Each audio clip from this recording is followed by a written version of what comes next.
नमः समय साराय स्वानुभूत्या चकासिते चित्स्वभावाय भावाय सर्वभावान्तरक्षिदे वन्दितु सर्वसिद्धे ध्रुवमचलमणोवमं गदिं पत्ते मोक्षामि समय पाहुड निर्मोषुद केवली बलिदम्।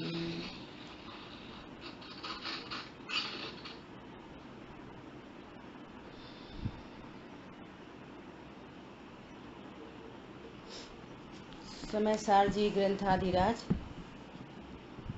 बंद अधिकार पर अपन लोग स्वाध्याय कर रहे हैं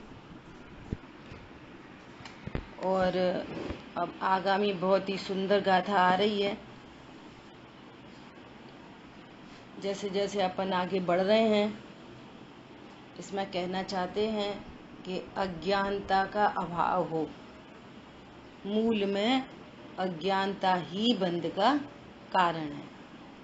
ये चर्चा अपनी यहाँ पर चल रही है। तो पिछली गाथाओं में चर्चा आई राग की उत्पत्ति हिंसा और उस हिंसा में भी अध्यवसाय। अध्यवसाय मतलब अज्ञान, इसके बारे में अज्ञान। ये मैं हूँ, मैं करता हूँ, अच्छा किया, गलत किया, कल चर्चा आई थी। जीव ने अज्ञान दशा में भी क्या किया? जीव ने अज्ञान दशा में भी क्या किया? बोलो, जीव नामक वस्तु अज्ञान दशा में भी क्या कर सकती है? ये जान रहा है? हाँ, अज्ञानता ही की है। देह की क्रिया नहीं की अज्ञान दशा में। अज्ञानता कहते ही इसको है कि शरीर की क्रिया को अपना जाना। परिणाम उत्पन्न हुए, ये सही बात है, लेकिन परिणामों का कर्ता भोगता कम कर सकता हूँ, ज्यादा कर सकता हूँ, बदल सकता हूँ, अदल बदल सकता हूँ, ऐसा जाना, इसी का नाम तो अज्ञान है। अज्ञान दशा में भी द्रव्य दृष्टि से देखो तो जीव भगवान आत्मा, सिद्धों जैसा आत्मा, अकर्ता आत्मा, परिपूर्ण आत्मा, शुद्ध आत्मा, लेकिन वो ज्ञान अपने को देह, संयोग, कर्म, राग आदि कषायों का कर्ता, उससे अच्छा, इससे बुरा, इसी का नाम तो अज्ञान में राग द्वेष उत्पन्न हो रहे हैं। अनंत दुख उत्पन्न हो रहा है। अनंत संसार का परिभ्रमण चल रहा है। ठीक है, तो इस तरह से अपनी कल तक बात हुई और विशेष बात क्या थी कि अज्ञानता में जो हिंसा और अहिंसा,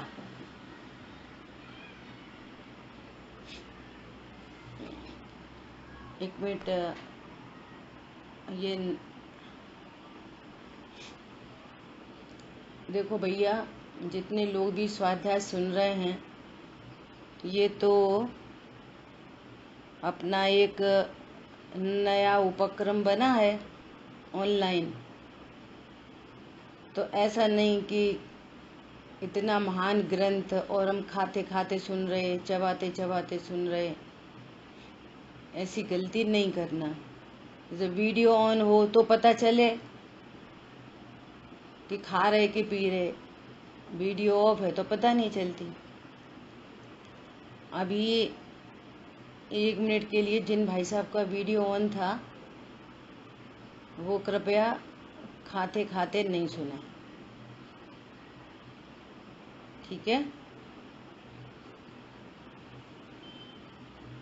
चलिए, क्या बात चल रही पिछली गाथा में कि हिंसा और अहिंसा, झूठ और सत्य, चोरी और अचोरी,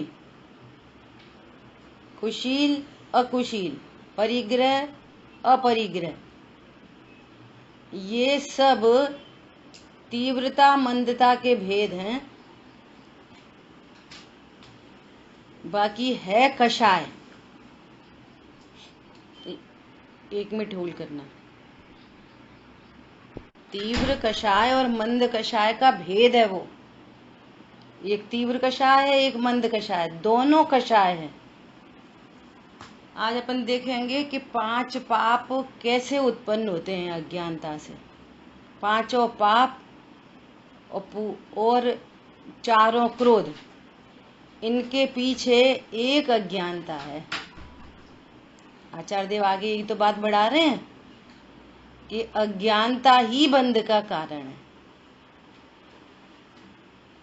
कौन बताएगा पिछली बात से कि अज्ञानता को बंध का कारण क्यों कहा, जबकि पहले राग को बंध का कारण कह के आए हैं।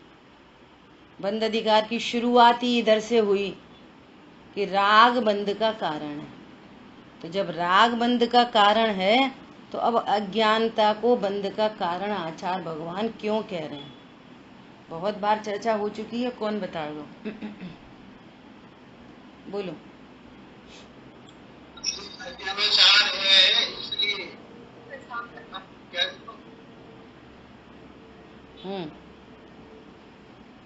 अध्यवसान है इसलिए क्या हुआ? अध्यवसान है, तो क्या मान्यता है या क्या विषय होगा, इसलिए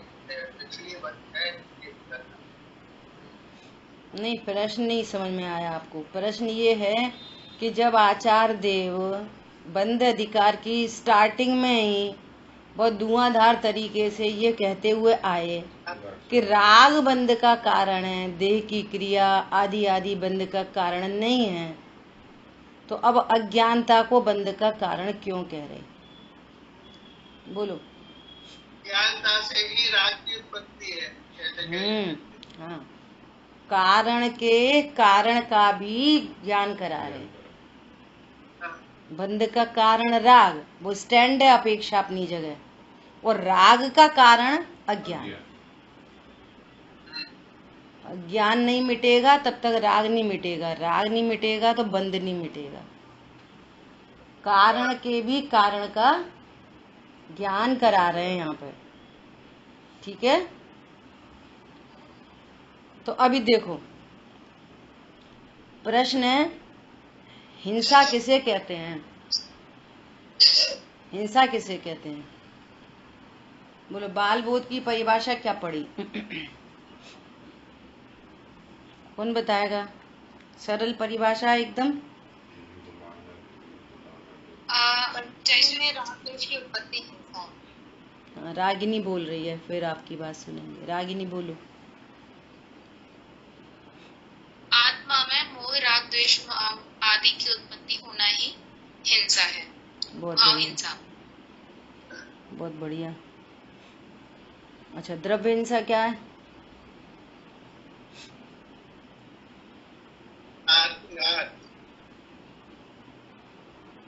बोलो। आपका वीडियो ऑफ हो गया भाई साहब। आत्मा का घात, आत्मा को अपने स्वरूप में न रह पाना। ये क्या है? भाव हिंसा, द्रव्य हिंसा? ये द्रव्य हिंसा नहीं, ये भाव हिंसा।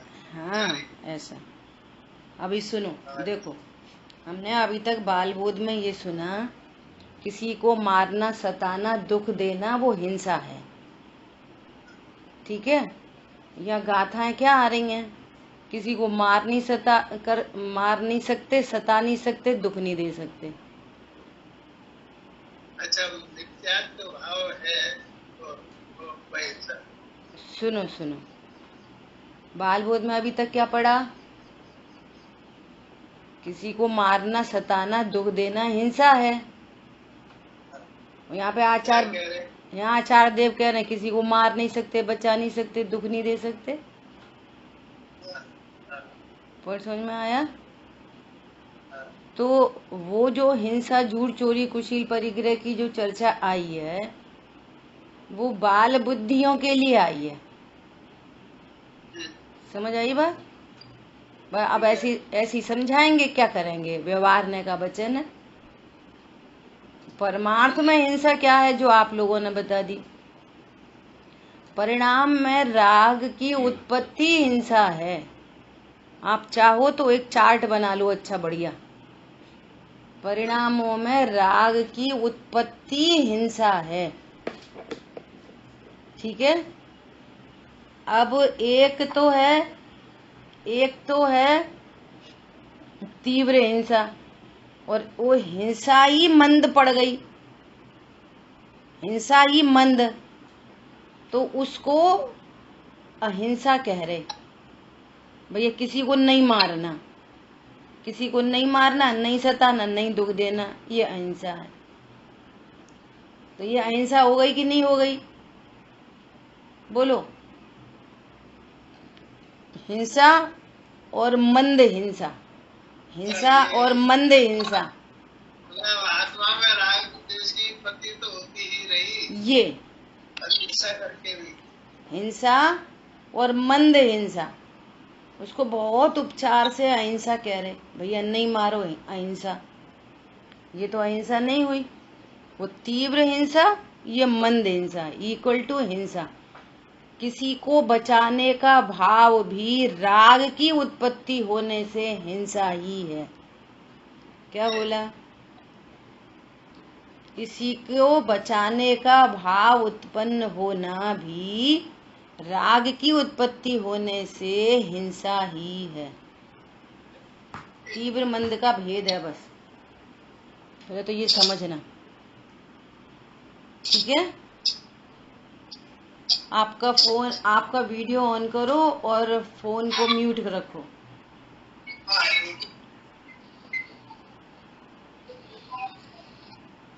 ठीक है।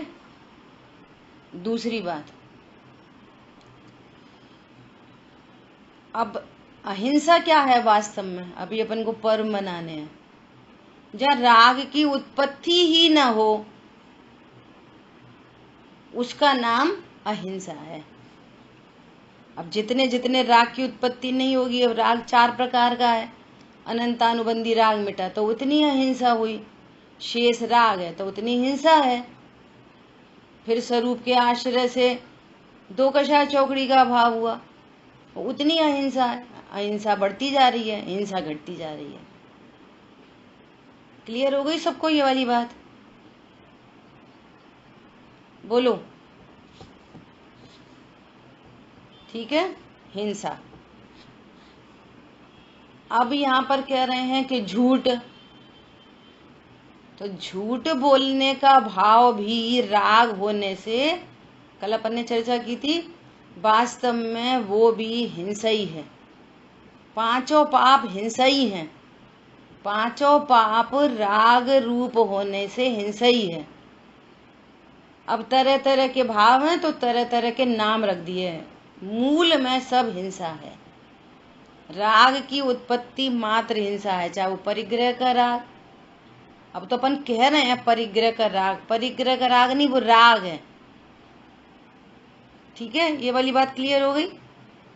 अब देखो, झूठ बोलने का भाव उत्पन्न हुआ तो मूल में तो वो हिंसा है। अब झूठ किसे कहते हैं?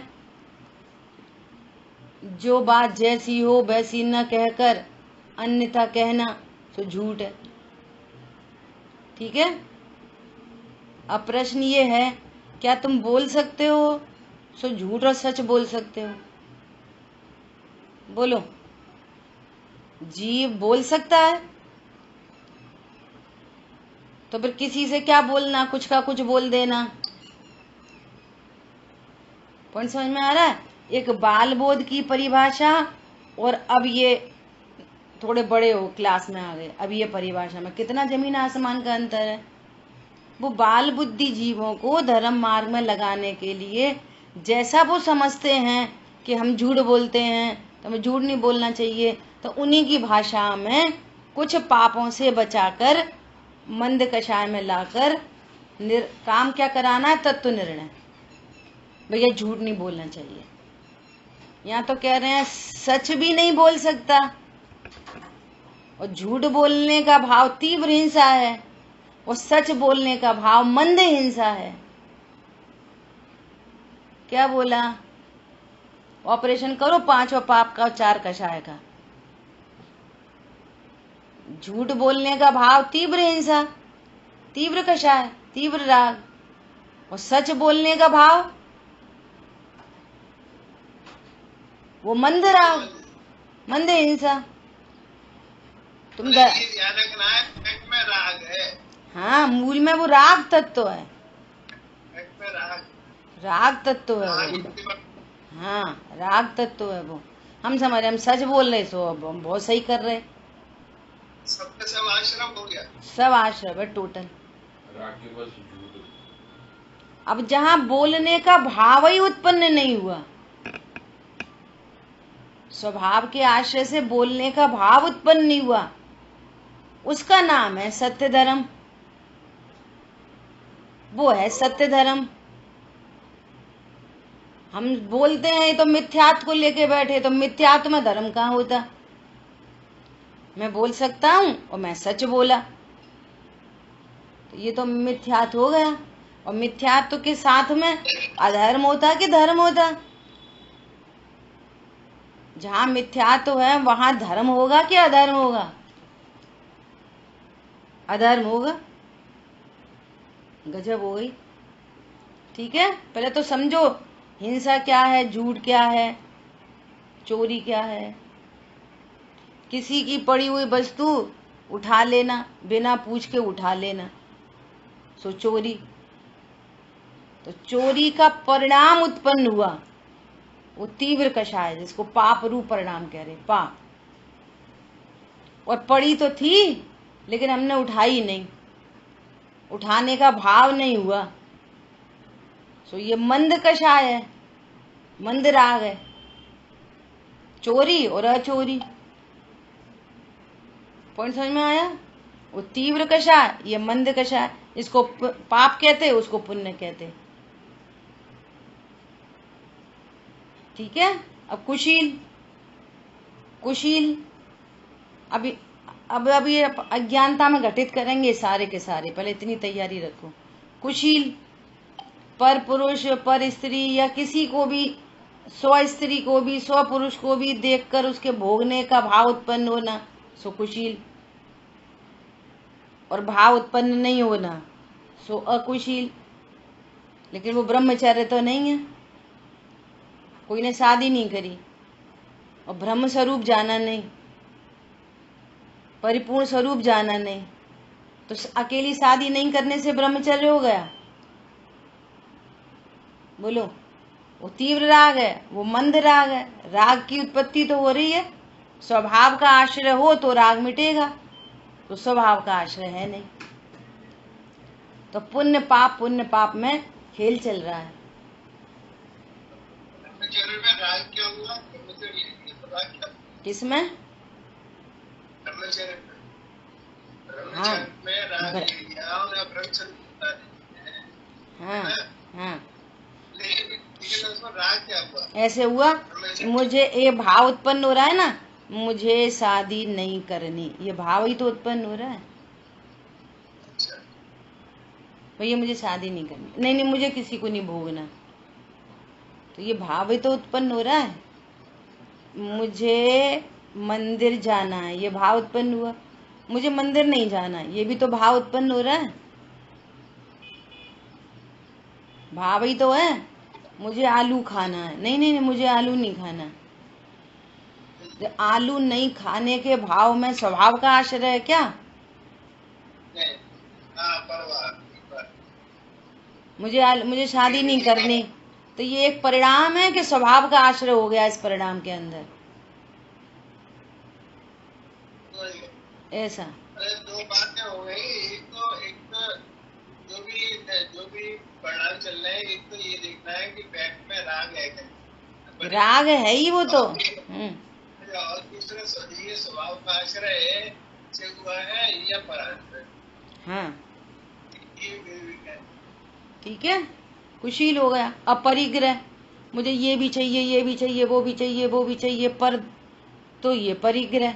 ये बालबोध की परिभाषा चल रही है सारी अभी, ठीक है। ये परिग्रह, और फिर नहीं भैया अब तो मैंने परिग्रह परिमाण कर लिया। पहले पहले कुछ लिमिट नहीं थी, जितनी साड़ी आ गई उतनी आ गई, अब तो हमने गिन के 50 रख लिए, तो ये अपरिग्रह हो गया। तो तीव्र और भेद तो है दोनों में कुछ, तो कह रहे हैं कुछ भेद नहीं है, तीव्र मंदता का भेद है। और एकदम जनरल टेंडेंसी में तीव्र कषाय को पाप कहा जाता है और मंद कषाय को पुण्य कहा जाता है, शुभ भाव कहा जाता है। हैं दोनों एक ही, तीव्रता मंदता का भेद है बस। जैसे हैं दोनों लिक्वर, एक तीव्र है एकदम कंसेंट्रेटेड और एक डाइल्यूटेड है, दोनों लिक्वर। डाइल्यूटेड लिक्वर को मिल्क नहीं कह सकते, हमने लिक्वर को बहुत डाइल्यूट कर दी, जाती देखो वो क्या चीज है, उसको मिल्क कह सकते हैं, शिकंजी कह सकते हैं उसको, डाइल्यूटेड लिक्वर को। ऐसी डाइल्यूटेड कषाय को स्वभाव का आश्रय कह सकते हैं, डाइल्यूटेड कषाय को वीतरागता कह सकते हैं, डाइल्यूटेड कषाय को धर्म कह सकते हैं। तो अब तीव्र कषाय हो मंद कषाय हो, राग की उत्पत्ति होने से ये सारे के सारे तीव्र मंद पाप एक हिंसा हैं, क्योंकि अज्ञान मोह राग द्वेष की उत्पत्ति हो रही है, ठीक है। पस फॉर्मेशन हो रही है, तुम धोखे में नहीं रहना कि तुम्हारा इन्फेक्शन मिट गया। क्या बोला, दो बातें हो गई। अब ये अपन ने बालबोध की परिभाषा से एनालिसिस की। अब परमार्थ से देखो क्या चीज है। पुरुषार्थ सिद्धि उपाय में ये परिभाषाएं लिखी हैं, क्या लिखी है? हिंसा तो राग की उत्पत्ति हिंसा। झूठ किसको कहा? झूठ कहा प्रमाद सहित वचन, प्रमाद सहित भाव और फिर वचन। तो प्रमाद मतलब स्वरूप की असावधानी, स्वरूप का ही पता नहीं है। जगत में जिसको सत्य बोलना कह रहे हैं, स्वरूप को जाने बिना जो सत्य वचन है वो झूठे ही है। क्या बोला? सत्य वचन तो एक ही है, मैं ज्ञायक हूं, मैं शुद्ध हूं, मैं परम अकर्ता हूं, मैं अबोला तत्व हूं। इसका नाम है सत्य वचन। क्या बोला? क्यों भैया आप हमारे घर कितने बजे आए थे? तो कुछ का कुछ बोल दिया तो कहेंगे झूठ बात बोली, और सही बोल दिया, नहीं हम तो सही बोलते। तो यहाँ तो कह रहे हैं कि तुम बोल नहीं सकते, ये सत्य वचन है। मैं अबोला तत्व हूं, ये सत्य वचन है। कौन समझ में आ गया? झूठ क्या है? प्रमाद सहित जो भाव उत्पन्न हो रहा है, ऐसी चोरी में प्रमाद सहित जो भाव उत्पन्न हुआ उनमें सब में प्रमाद शब्द डाला है, झूठ में और चोरी में। अर्थात तो स्वरूप की असावधानी है, तभी तो चोरी का भाव उत्पन्न हो रहा है। कुशील में ब्रह्म स्वरूप को जाने बिना जो भाव उत्पन्न हो रहा है, पंडित साहब ने लिखा है सर्व कषाय अब्रह्म जानो। सारी कषाय अब्रह्म है, जो स्वरूप की विराधना करके उत्पन्न होती हैं। पूजा पाठ दया दान भी स्वरूप की विराधना करके उत्पन्न होते हैं। क्या बोला? अपने स्वभाव की विराधना करते हुए उत्पन्न होते हैं। सर्व कषाय ब्रह्म जानो, अब्रह्म, हम शादी नहीं करनी हमको, तो अब्रह्म हो गया। कषाय तो उत्पन्न हो रही है ना, ये अब्रह्म। और परिग्रह, परिग्रह मतलब पर द्रव्य में मूर्छा। पर पदार्थों का नाम परिग्रह नहीं है, अपन बहुत बार चर्चा कर चुके। उनके ऊपर तो परिग्रह से उनको उपचरित किया है। पर पदार्थ तो कोई चेतन पदार्थ है, कोई अचेतन पदार्थ है। कौन से पदार्थ का नाम परिग्रह है? कोई से पदार्थ का नाम परिग्रह नहीं है। जिसमें मूर्छित हो गए कि ये परद्रव्य मेरा है, ये अच्छा है, मैं इसे भोग सकता, मैं इसको रख सकता, मुझे इससे लाभ होगा, मुझे इससे हानि होगी, इस परिणाम का मूर्छा परिणाम का नाम परिग्रह है। समझ आ गई बात? बोलो। अब प्रश्न ये है कि ये पांचों प्रकार के पाप और इनकी मंदता, जिसको पुण्य कहते हैं, बिल्कुल जनरल भाषा में हैं, दोनों तीव्र मंद का भेद होने से वे पाप ही हैं। एक तीव्र पाप है, एक मंद पाप है। एक तीव्र कषाय है, एक मंद कषाय है। ठीक है। अब प्रश्न ये है कि हिंसा आखिर उत्पन्न क्यों होती है? हिंसा के बिहाइंड में क्या है? उस हिंसा का कारण क्या है? झूठ का कारण क्या है? चोरी का कारण क्या है? कारण का भी कारण क्या है, जो अपनी बात चल रही है? कुशील का कारण क्या है? परिग्रह का कारण क्या है? तो इन सब के पीछे देखोगे तो एक अज्ञानता ही मिलेगी। किसी को मारने का, सताने का भाव क्यों उत्पन्न होगा? बोलो। किसी को मारने का, सताने का, झूठ बोलने का भाव क्यों उत्पन्न होगा? कोई मेरा अच्छा कर सकता है, कोई बुरा कर सकता है। बहुत बढ़िया, बहुत बढ़िया। मैं हूँ कौन? मैं जीव तत्व हूँ। मैं जीव हूँ, मेरा कोई अच्छा बुरा कर सकता नहीं। और अपने को देख रहे हैं देह से, और देह से देखा तो अन्य के प्रति हिंसा का भाव उत्पन्न हो गया। और आत्मा से देखोगे तो हिंसा का भाव उत्पन्न होगा। बोलो। मैं परिपूर्ण हूँ, अनटच, इफेक्टलेस, फुल्ली सेफ हूँ, मुझे कोई, मेरा कोई बिगाड़ नहीं कर सकता, सुधार नहीं कर सकता, ये परिणाम उत्पन्न, ये बात पता है तो हिंसा उत्पन्न होगी? नहीं उत्पन्न होगी। अब झूठ, झूठ जब अपने को जीव जानेंगे, परिपूर्ण जानेंगे, तो अब झूठ बोलने की क्या जरूरत पड़ेगी? क्यों, आप कल तक आ जाओगे? अब देखो, तो ये वाली बात बोलने की क्या जरूरत पड़ेगी? मैं आता नहीं, जाता नहीं, मैं तो ज्ञान स्वरूप हूँ। ज्ञान स्वरूप जाना तो झूठ उत्पन्न होगा। ज्ञान स्वरूप जाना तो पर की वस्तु उठाने का या नहीं उठाने का भाव उत्पन्न होगा। जब पर पदार्थ मुझे लाभकारी, हानिकारक नहीं है, तो काय की तो चोरी और काय की तो नहीं चोरी। क्या समझ में आया? और फिर मेरे हाथ पैर नहीं उठाऊंगा कैसे? चोरी का भाव ही नहीं आएगा तो शरीर की क्रिया भी नहीं होगी। वस्तु पड़ी है, पड़ी रहे।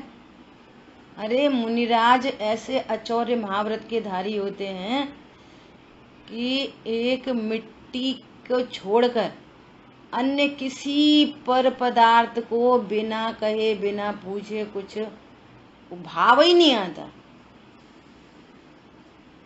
बोलो। ऐसे अचौर्य महाव्रत के धनी स्वभाव के आश्रय से अनंतानुबंधी मिट गई, अप्रत्याख्यान मिट गई, प्रत्याख्यान मिट गई, संजुलन मात्र शेष है। तो चोरी के पीछे क्या है?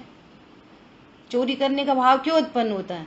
ये पर पदार्थ मेरे लिए लाभकारी है और मेरे पास नहीं है, चुरा लो। तो वो उस पर पदार्थ से जीव को क्या फायदा मिलेगा? कौन से पर पदार्थ को चुराने से जीव को लाभ मिलता है? तो चोरी का भाव क्यों उत्पन्न होता है? बिहाइंड में अज्ञानता। ये कहना चाह रहे। आचार राग मिटाना है ना, पांचों पाप मिटाने हैं। अज्ञानता मिट जाएगी, पांचों पाप मिट जाएंगे। तुम एक एक को मिटाने चलोगे और अज्ञानता सुरक्षित है, एक भी नहीं मिटेंगे। क्या कहा? वो पर पदार्थ अच्छा लगता रहेगा, चुराने का भाव अंदर में होता रहेगा, पर चूंकि अपन जैन है, मुमुक्षु हैं, कोई क्या कहेगा, तो चुराने की क्रिया भले ही नहीं होगी, लेकिन चोरी का परिणाम चलता रहेगा और अनंत बंद होता रहेगा। क्या बोला?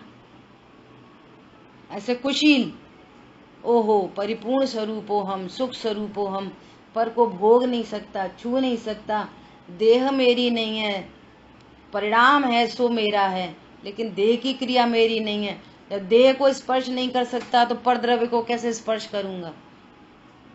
बोलो।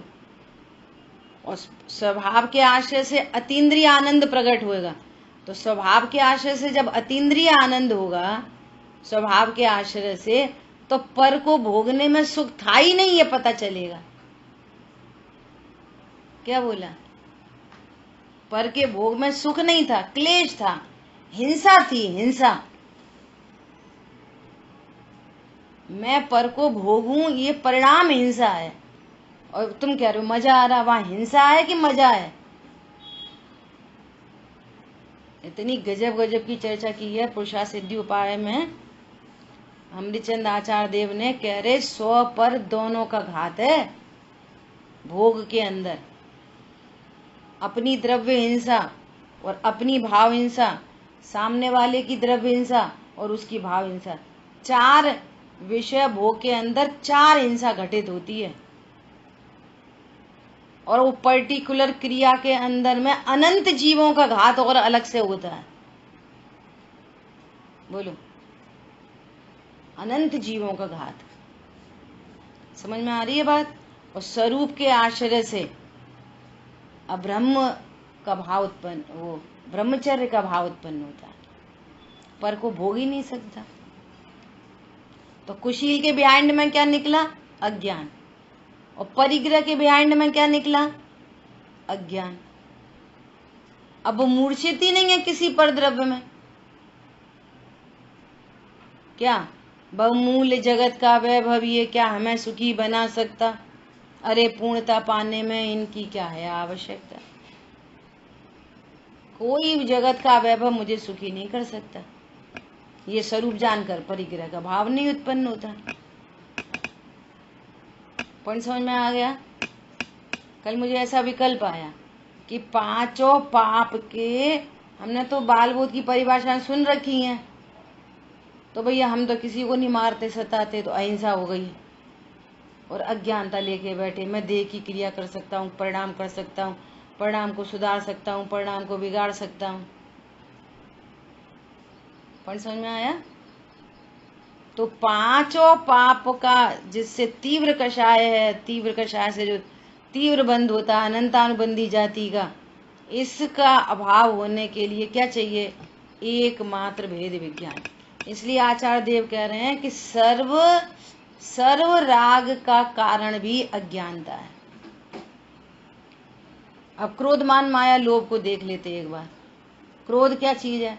आत्मा की अरुचि सो क्रोध है। अब पूजा पाठ दया दान खूब करते रहो, बह रही रे धर्म की धार।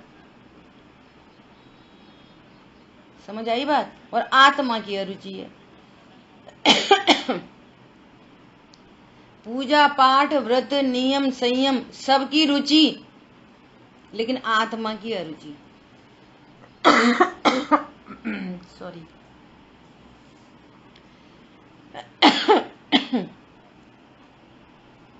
तो उसका नाम क्या है? उसका नाम है क्रोध। पंडित साहब ने लिखा है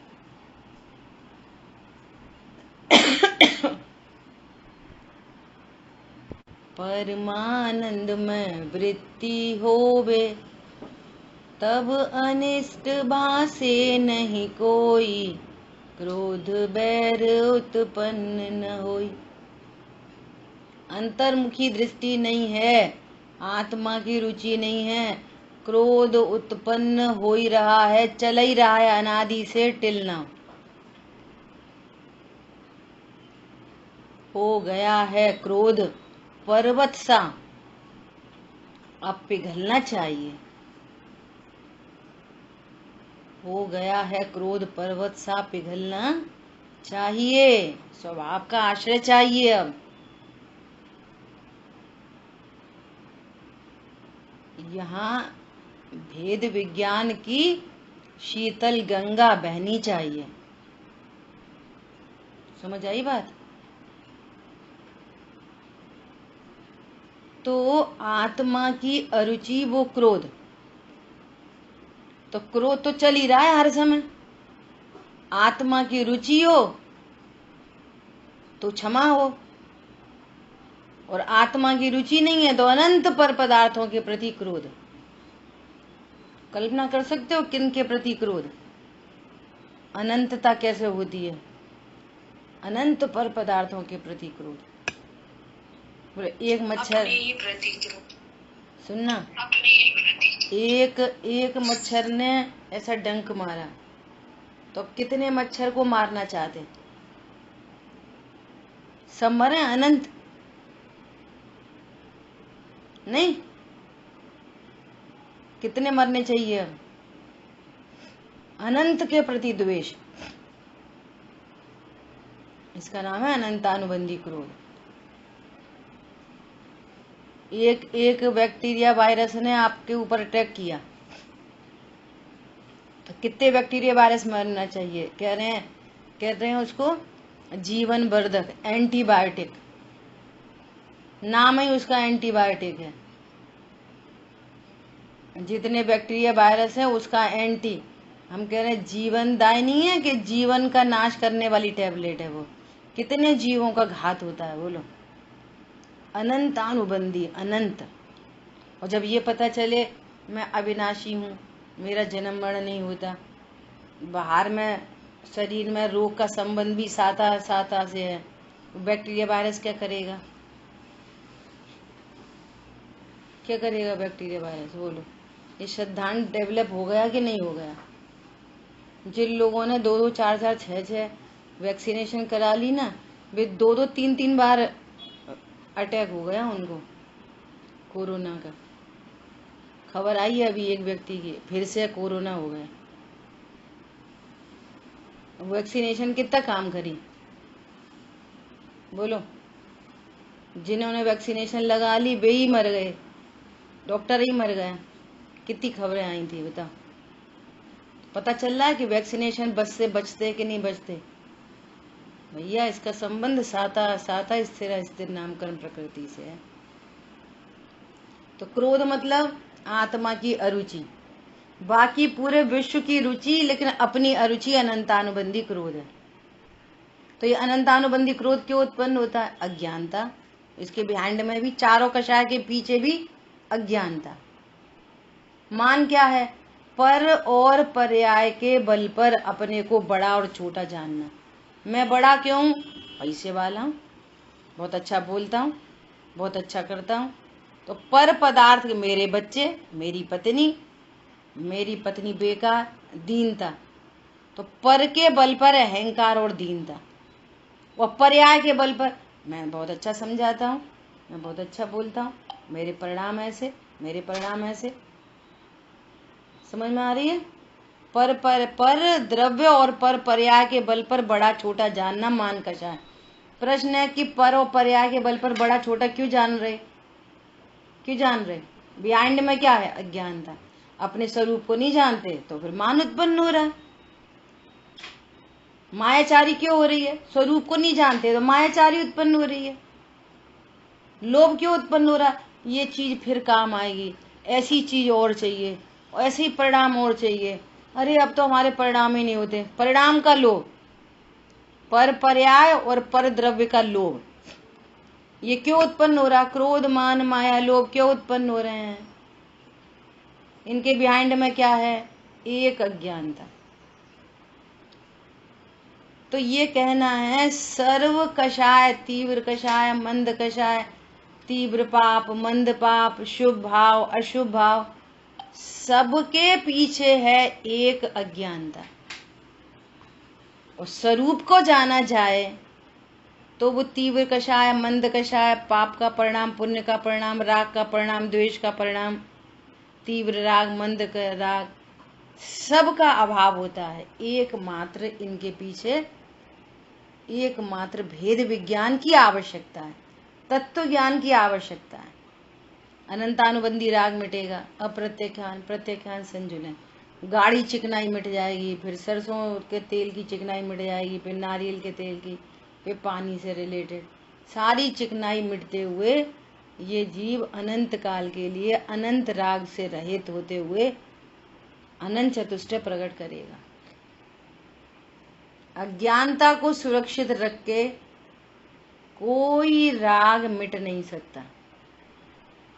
जैसे अपन ऐसा कह रहे हैं ना कि मुनि व्रत धार अनंत बार ग्रीवक उपजायो, ग्रीवक तक चला गया मंद कषाय के बल पर, तो तीव्र कषाय थी नहीं वहां पे, सब थी सत्ता में विद्यमान। तो तहते चे थावर्तन कैसे धरा उसने, स्थावर तो में तो सारी प्रकृतियां पाप रूप है, स्थावर में कैसे आ गया? इसका मतलब क्या है कि सत्ता में थी और अब आ गई उदय में। कहने का मतलब है कि भेद विज्ञान के बिना कोई प्रोसेसिंग नहीं होती है, किसी कषाय का अभाव नहीं होता। मुख्य गौड़ हो जाती हैं, तीव्र मंद हो जाती हैं, लेकिन सत्ता में सब मिथ्यात्व, दर्शन मोहिनी, चारित्र मोहिनी, ज्ञान वर्ण आदि सारे कर्मों की सत्ता विद्यमान बनी रहती है। क्या कहा? और एक करणान योग से गजब की बात, अनंतानुबंधी से, अकेली अनंतानुबंधी से क्या बंदी रहती हो तो उदय में आती रहे, चलती रहती है आती रहती है जब अज्ञानता हर समय, और नए बंद होते रहते हैं, नया बंद होता रहता है। मिथ्यात्व से 16 प्रकृति और अनंतानुबंधी से 25 प्रकृति। अब उनमें तीव्रता हो कि मंदता हो, वे तो बनती रहती। एक नई बात निकल के आई, क्या? अनंतानुबंधी से बंधने वाली 25 प्रकृति। अब वो अनंतानुबंधी कषाय तीव्र हो तो 25 प्रकृति बन रही हैं, वो अनंतानुबंधी मंद हो तो 25 प्रकृति बन रही हैं। और हम समझ रहे हैं कि अब तो हम पूजा पाठ करते हैं तो हमें नहीं बन रहे होंगे। अनंतानुबंधी जाति की 25 कर्म प्रकृति जो बंधती हैं सो बंधती हैं। अनंतानुबंधी मिटे तो भी प्रकृति मिटे। तुम्हारी तो अनंतानुबंधी के अंदर ही तीव्र मंद का भेद हो गया, तो मंद होने पर भी अनंतानुबंधी बंधती है। क्या बोला? वो विकृति मिटनी चाहिए। मंद होने पर भी मिथ्यात्व बंध रहा है, दर्शन मोहिनी प्रकृति बन रही है।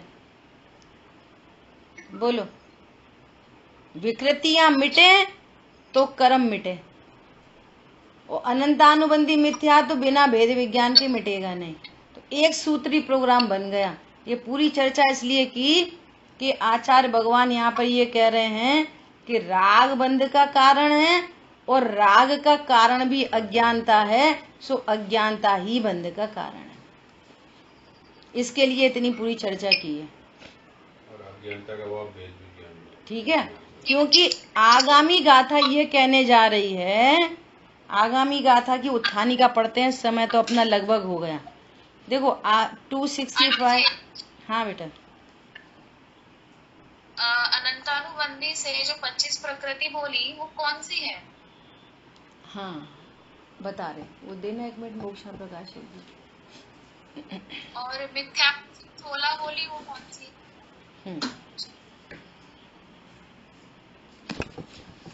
देखो करणान योग का भी डॉट टू डॉट, करणान योग तो थर्मामीटर है। द्रव्यान योग में मुख्यता गौड़ता को करके अपन बात कर सकते हैं, लेकिन करणान योग तो एक एक परिणाम, एक एक परमाणु का हिसाब रखता है, ये समझो। मोक्षा प्रकाश, ऐसे तो करणान योग के ग्रंथों में तो ये दिया है, मोक्षा प्रकाशक जी के 7वें अधिकार के एंड में ये वाली बात दी है। देखो क्या कह रहे हैं। और बोल्ड लेटर्स में क्या लिखा है देखो, पहले वो पढ़ के बताती हूँ। इसलिए अपने परिणाम सुधारने का उपाय करना योग्य है। इसलिए अपने परिणाम सुधारने का उपाय करना योग्य है। सर्व प्रकार के मिथ्या भाव छोड़कर, परिणाम सुधारना है ना, तो सर्व प्रकार के मिथ्या भाव छोड़कर सम्यक दृष्टि होना योग्य है, क्योंकि संसार का मूल मिथ्यात्व है और मिथ्यात्व के समान अन्य पाप नहीं है। क्या बोल रहे हैं? मिथ्यात्व के समान अन्य कोई पाप नहीं है। सारी दुनिया को परिणाम सुधारने हैं और मिथ्यात्व को सुरक्षित रखना है। क्या बोला? और महापाप चल रहा है। अभी देखो, मिथ्यात्व संबंधी 16 प्रकृतियां, मिथ्यात्व, उंडक संस्थान, नपुंसक वेद, नरक गति, नरक गत्यानुपूर्वी, नरकायु, असंप्राप्त श्रपाटी का सहनन, 4 जाति, 1 इंद्री, 2 इंद्री, 3 इंद्री, 4 इंद्री, स्थावर, आतप, सूक्ष्म, अपर्याप्त, साधारण। समझना, ये प्रकृतियां बंध ही रही हैं। मिथ्यात्व है तो ये सारी प्रकृतियां बन रही हैं। नरक गति बन रही है, नपुंसक वेद बन रहा है, 1 इंद्री विकृति है। तो पर योग से सुनना ध्यान से, योग से कर्मों का आना और मिथ्यात्व और कषाय से बंधना। अब एक कर्म परमाणु आ गए, अब एक कन्वर्ट किस में होंगे कि जैसे तुम्हारे भाव हैं, तो अब भाव है मिथ्यात्व का, तो मिथ्यात्व के वे परमाणु इन प्रकृतियों रूप कन्वर्ट हो जाते हैं और सत्ता में ठहर जाते हैं। क्या कहा? और अनंतानुबंधी संबंधी 25, 4 अनंतानुबंधी क्रोध मान माया लोभ, स्त्यान गृद्धि, निद्रा निद्रा, प्रचला प्रचला, सुरभग, दुस्वर, अनादे, अप्रशस्त, विहायो गति, स्त्री भेद, नीच गो। इसलिए अपन बोलते ना, अपन क्या मतलब, भगवान ने बताया ना कि जैसे कोई सम्यक दृष्टि हो जाए तो उसको नरक गति का बंध नहीं होता। क्यों नहीं होता? मिथ्यात्व नहीं है। यहाँ पे लिखा है ना, मिथ्यात्व है तो नरक गति बनती है। अब मिथ्यात्व परिणाम ही नहीं है तो नरक गति नहीं बंधेगी। अब अनंतानुबंधी है ही नहीं। अनंतानुबंधी जब तक है, अभी वर्तमान में जिसको पुरुष वेद है, पुरुष है और स्त्री है, वो अनंतानुबंधी है, तो वो अगली पर्याय में स्त्री बन सकता है। अनंतानुबंधी का अभाव हो तो कभी स्त्री नहीं बंधेगा। विकार मिट जाएंगे तो ये प्रकृतियां बंधना बंद हो जाएंगी, और विकार हैं तो ये पूरी प्रकृतियां बंध रही हैं, बंध रही हैं, हर समय बंध रही हैं। हम तो बहुत पूजा पाठ करते हैं, कछु भी करो, बंध रही हैं ये सब।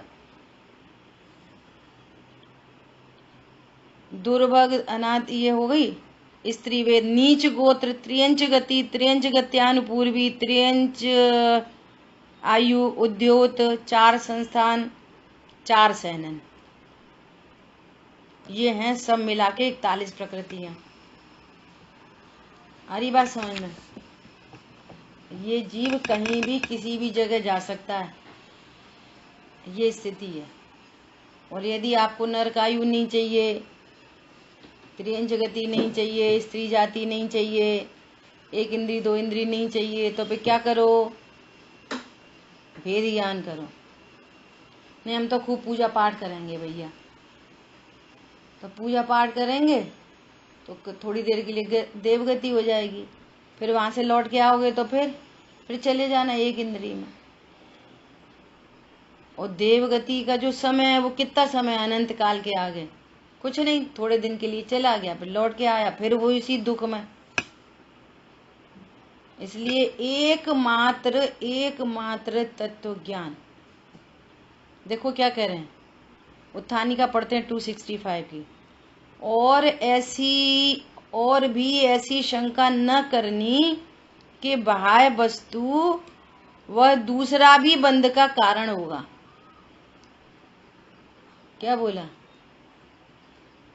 पॉइंट समझ में आया? अज्ञान राग बंध का कारण है और राग का कारण अज्ञानता है, सो अज्ञानता बंध का कारण है और बाह्य वस्तुएं भी बंध का कारण है। जिसके बाद बहुत परिग्रह होगा तो बहुत बंद होगा, कम परिग्रह होगा तो कम बंद होगा। भिखारी को कम बंद होगा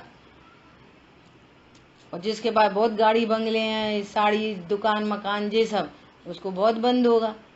बोलो ऐसा है क्या? क्या कह रहे हैं? अब बहुत जबरदस्त चर्चा आ रही है आगे की गाथा के लिए, इसलिए इतनी तैयारी करी है आज अपन ने। बाह्य वस्तु वह दूसरा भी बंध का कारण होगा। अध्यवसाय बंध का एक कारण होगा और बाह्य वस्तु बंध का दूसरा कारण होगा, ऐसी भी शंका करना योग्य नहीं है। अध्यवसाय ही एकमात्र बंध का कारण है, बाह्य वस्तु नहीं। स्टार्टिंग से चर्चा हो रही है, इसी अर्थ की गाथा आप कहते हैं। बोलो बाह्य वस्तुएं बहुत हैं। कोई देवगति का इंद्र है और कोई यहाँ पे चक्रवर्ती है और दोनों सम्यक दृष्टि हैं, तो कितना बंद होगा बाह्य वस्तुओं से? तद वह मोक्षगामी है। कितना बंद होगा? इंद्र एक भवातारी मान लिया, कितना बंद होएगा? बाह्य वस्तुएं तो बहुत है। अरे भैया अज्ञानता से बंद होता है, सम्यक ज्ञान से मुक्ति होती है। पर पदार्थ कोई बंध का कारण नहीं होते। अब एक इंद्रिय जीव है, दो इंद्रिय जीव है, एक ही शरीर में अनंत जीव राशि इकट्ठी रह रही है। एक शरीर में अनंत जीव राशि एक साथ मरते हैं, एक साथ जिंदा होते हैं, एक ही श्वास से रहते हैं, एक श्वास से सबका काम चलता है, एक भोजन से सबका काम चलता है। बोलो उनके पास तो कुछ भी नहीं है, एक शरीर में ही इतने सारे अनंत रह रहे हैं, तो वो एक शरीर किस किस का? तो वे तो वीतरागी हो गए, फिर उनको तो बंद होता नहीं है। भिखारी को तो बंद होगा नहीं, पेड़ पौधे को तो बंद होगा नहीं, चींटी को तो बंद होगा नहीं। भैया अज्ञानता है, वहां अनंत बंद है। एक ही शरीर में रहने वाले अनंत जीव राशि के हिस्से में कितना शरीर पड़ेगा? और वो भी इतना सूक्ष्म शरीर है जो अपन को तो दिखता भी नहीं है चर्म चक्षु से। और वहां अध्यवसाय कितना पूरा, तो कितना बंद है? कितना बंद है? एक इंद्रिय को, दो इंद्रिय को, तीन इंद्रिय को, पूरा बंद। सो कह रहे हैं बाह्य वस्तु बंध का कारण नहीं है, अध्यवसाय बंध का कारण है। क्यों? दुनिया बाह्य वस्तु को हटाने मिलाने में लग गई, तत्व ज्ञान नहीं करेंगे। देखा देखी हमने जो छोड़ दिया, वो छेड़ दिया, वो छेड़ दिया, वो सब छोड़ दिया, देखा देखी। परिणाम वे हैं छल कपट के मायाचारी के। फिर कर्म का उदय आता है, फिर औंधे मुंह गिर जाते। समझ आ गई बात? अब यहाँ पे गाथा एकदम अलग से आ रही है, ये वाली गाथा, कि यदि बाह्य पर पदार्थ बंध का कारण नहीं है तो फिर ऐसा उपदेश क्यों दिया जाता है कि भैया बहुत परिग्रह मत रखो, ऐसा नहीं खाओ, अभक्ष्य नहीं खाओ, ऐसा पानी नहीं पियो। ऐसा उपदेश क्यों दिया जाता है जब बाह्य वस्तु बंध का कारण नहीं है? कौन बताएगा आगामी गाथा में क्या विषय आने वाला है? क्या समझ में आया आपको? उत्थानिका बताओ और आगे की गाथा बताओ। बोलो अजय भैया, मंजू बहन जी बताओ। अध्यवसाय से ही बंध है, बाह्य वस्तुओं से बंध। हाँ बराबर। और आगामी गाथा क्या आने वाली है? फिर बाह्य वस्तुओं को छोड़ने आदि के उपदेश क्यों दिए जाते हैं जब बाह्य वस्तु बंध का कारण नहीं है? तो समझ आ गई बात? ये आगामी गाथा का विषय है, सो अपन कल स्वाध्याय करेंगे। जिन वाणी के ज्ञान से सूझे लोकालोक, सो वाणी मस्तक नमो सदा दे तुम। बोलिए द्वारशांग मई जिनवाणी माता की जय। जय जिनेन्द्र सभी को।